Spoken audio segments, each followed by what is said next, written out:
Well, are people smiling about the start of the football season, which is still many, many, many months away? But what describes your mood? What best describes your mood entering year 2 of the Matt Rule experience? We put up a poll question earlier today, on the JTech Construction Zone Twitter feed at USC 1620. Your options: high excitement, mild optimism, cautious optimism, or ask me after hoops. Very close vote. Very close vote. 33% have a mild optimism. 30% have a cautious optimism. 27% have high excitement. 9%, Jed, ask me after hoop season. See, I don't like that option. I love that option because some people, I do wonder if some of the conversation around football is muted because there's a lot of basketball to distract. I think that is 100% a very real thing that is happening. Which is why that option was a good right answer. Now. But then I would just say, don't vote right now. You don't have to vote right now. Let us who are okay with talking football. But wouldn't you like to know who those people are? I do. I guess so. But it just doesn't allow them to pick a side. I voted cautious optimism. Cautious optimism is kind of what describes my mood best at this moment in time. Just given kind of what I expect from the roster, how I view the schedule, where I think jumps can be made, where jumps have been made in the past under Matt Rule, how year 2 has usually looked, and almost a 1-to-1 trade of good or better quarterback play versus horrible, awful, turnover-prone quarterback play, and what that turn into with wins and losses. But I don't want to just say high excitement, because there is just it's cautious. I have to be cautious at this point in time. I mean, you would think that with a 5-star quarterback and things to build off of from last year, a solid defense, that there would be more excitement, which is why I almost sense that I wish I could come up with a word that doesn't sound as negative as malaise. Negative boys. Negative boys. But I know what you mean. Because I do sense that there's malaise, mayonnaise. We've kind of settled into a space, a headspace, where football, it's something that we always do. For some people, it almost feels like an obligation to do it. And they feel like they need to do it, which is an obligation. That it's kind of sapped a little bit of the emotion out of it. Now I realize once the ball is teed up and kicked off, everything changes and the hot takes come flying in from all directions. Because we said something similar last year, and then they lost the first 2 games, and people lost their minds. Yes, but it seems like, and I know we've joked a lot in recent years about off-season national championships, et cetera, but it does feel like, in the general sense, there's just this general acknowledgement. It's almost like, when the sun comes up, it's just like, oh, it's football. And there's not an excitement for it. There's also not a dread for it. It's just something that's there and it happens. Are you almost saying like it's to go to the last poll option? I'll have an opinion when I need to have an opinion this time around. But in March, I don't really want to get that invested in. Yeah, there's probably something to that. In everything happening. There's probably something to that. And again, I that's why I put that option in there, because I do think to a degree, with the J-Scurf part of the fan base, they've had a lot to be distracted by. And so it's like, not even thinking about Dylan Raiola and, what's going to happen in the spring. And then the diehard Nebraska basketball fans. And then with Nebraska basketball fans, and there's a lot of them that, they ebb and flow based on how the team is doing. And because the team is doing well, they've kind of, oh yeah, football, that thing. Yeah, we'll get to that when we get to that. Mm-hmm. So yeah, I do think that, that's helped some, but I also think just the general product, and I say this again as a good thing, because remember I asked a couple weeks ago when we had Mitch on, I said it's almost boring around here.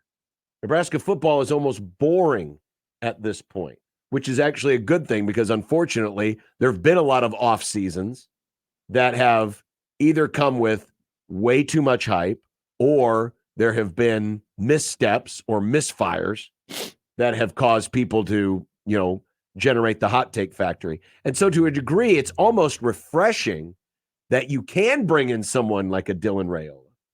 And at least for the moment, the general sense is, okay, cool, but I'm just going to chill for a while. Well, it's why I asked Brunts earlier, is it healthy, or is this the healthiest it's been, or when is the last time it has been this healthy? Because it does seem that is the case. And as always, I think things will change by the time we get to August. But it does remind me in a way of last year. And the way I described it last year was that people just were like coming up for air for the first time in a while, because, throughout the frost run, it was especially the last, certainly starting with the COVID year, but I think halfway through the 2019 season, it really did seem to get kind of, battle stations go, and one side would have one argument and one side would have the other.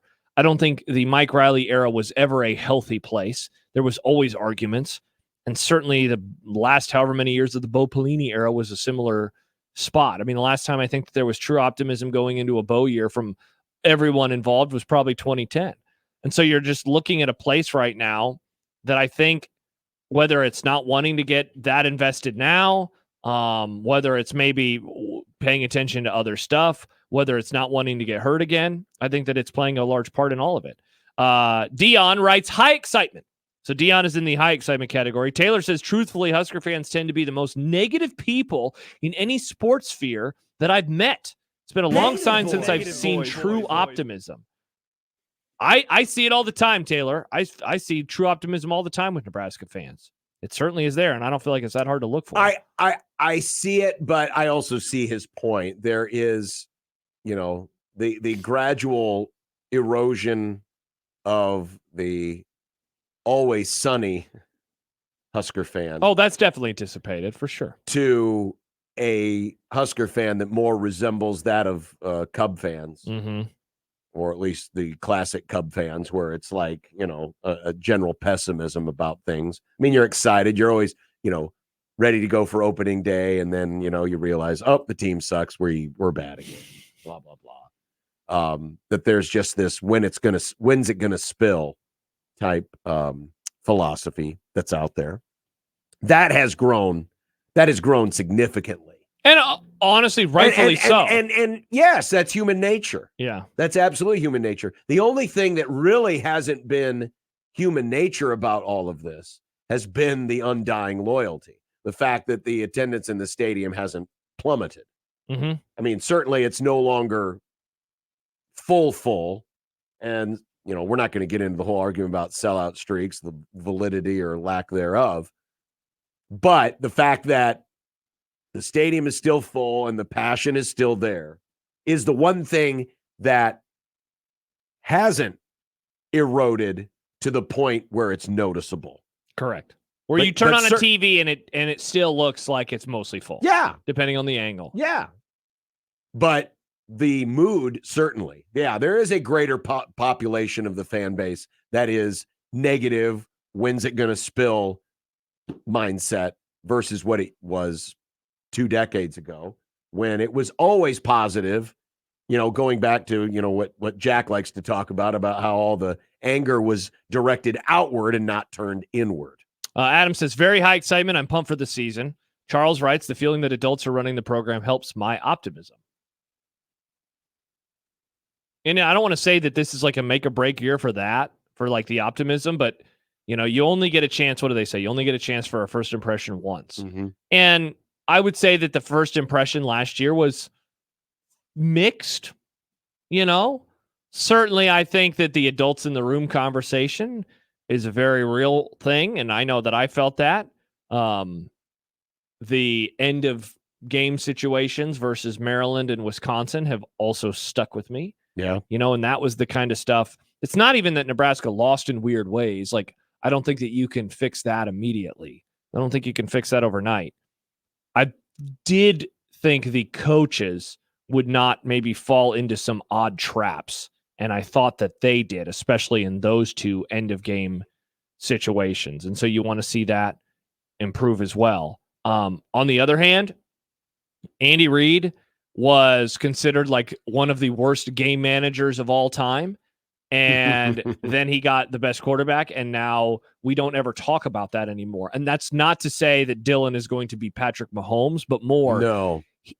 Good quarterbacks can really mask interesting to poor decision-making from a head coach. I think that we have seen that throughout the history of college and professional football. So if Dylan is able to play well, I think that he can certainly mask that. But let's see if he can play well. Theo writes the 2024 schedule is brutal. I would certainly take umbrage with that. The first 7, they'll be favored in the first 7 games more than likely. So they play the first 4 games at home. Here, I was thinking about this, John. So I'm just going to say, like, I'm going to do an association with these schools that I have. So UTEP, my association is Group of 5, implying kind of easy. Colorado, we'll see what they are. Northern Iowa, FCS. Illinois. Go Panthers. Hot seat at Purdue. Year 2, another kind of questionable first year. Rutgers.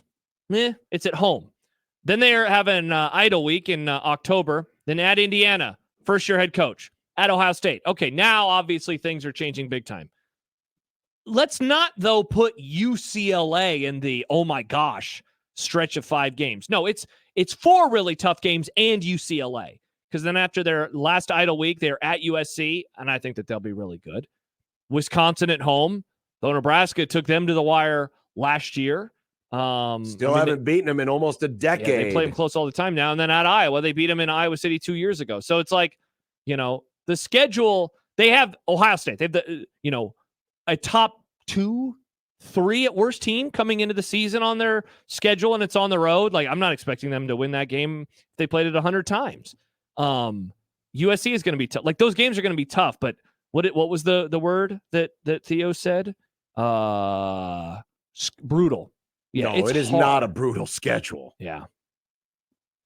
Last 5 games. He says, look at the last 5 games. We're going to include UCLA with a first-year head coach and all of their issues? It is a schedule that is set up to get to a bowl game. Yeah.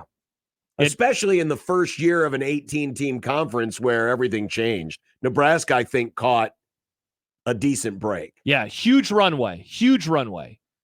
Big runway at the start of the season and an opportunity to do some nice things. It's as someone just pointed out on the comment section, it is not the 2025 schedule, which will have Cincinnati in the non-conference to start the year in a neutral site game that will include games at Minnesota, at Maryland, Michigan, Michigan State, USC, Penn State, UCLA. Like, now that's a brutal schedule. That's going to be a tough schedule. I would say that the back half is certainly harder than the front half, but I am not going to put UCLA in to this bucket of like, oh my gosh. No, I'm not either. UCLA's on the schedule. Chip Kelly's gone, and they have a whole host of issues.